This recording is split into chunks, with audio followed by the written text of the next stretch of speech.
We see a man in his mid-40s, Jason, walking out of the hospital with his wife, Sarah. They both look worried.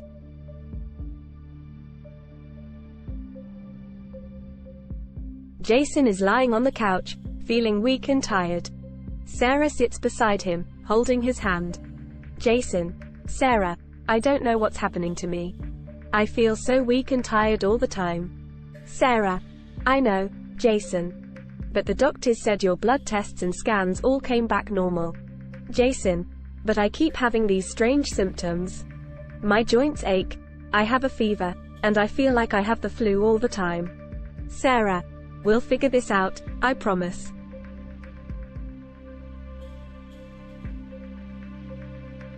Jason is sitting in front of his doctor, Dr. Hernandez, look worried. Dr. Hernandez: Jason, I've reviewed all of your test results, and I can't find anything abnormal. However, given your symptoms, I want to refer you to an infectious disease specialist who can help us get to the bottom of this.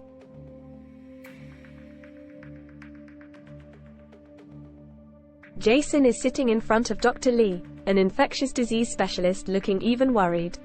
Dr. Lee: Jason, based on your symptoms and your medical history, I believe you may have an infection caused by a rare bacterium.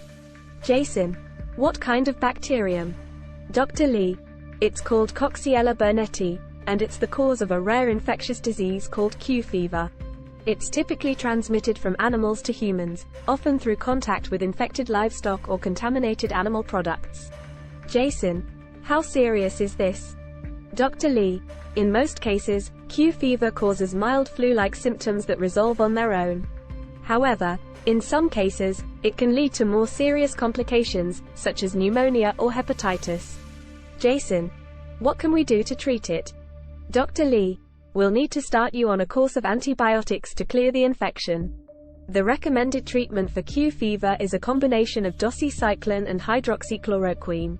We'll also need to monitor your symptoms closely and watch for any signs of complications.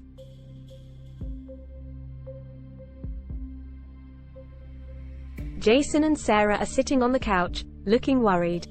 Jason: I can't believe this is happening to me.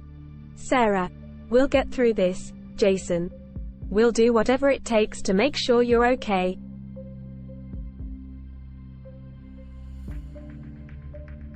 Jason is sitting in front of Dr. Lee, looking relieved. Dr. Lee: Jason, I'm happy to report that the antibiotics we started you on have successfully cleared the infection. But we will need to continue monitoring your condition closely to make sure the infection doesn't come back. Jason: Thank you, Dr. Lee. I'm feeling much better already. Dr. Lee: That's great to hear. And remember, it's important to take precautions to prevent future infections. This includes avoiding contact with infected animals and taking appropriate safety measures when working with animal products.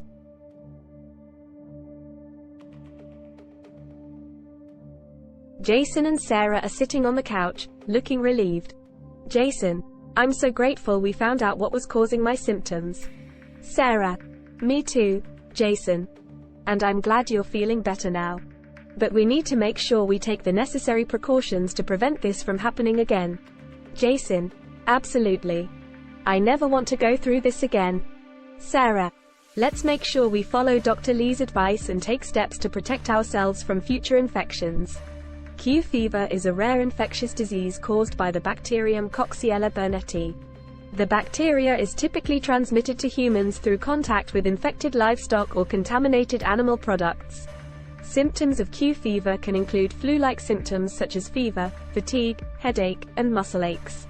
In some cases, Q fever can lead to more serious complications such as pneumonia or hepatitis. The diagnosis of Q fever is typically made through a combination of physical examination, medical history, and blood tests. The blood tests will check for the presence of antibodies to Coxiella burnetii.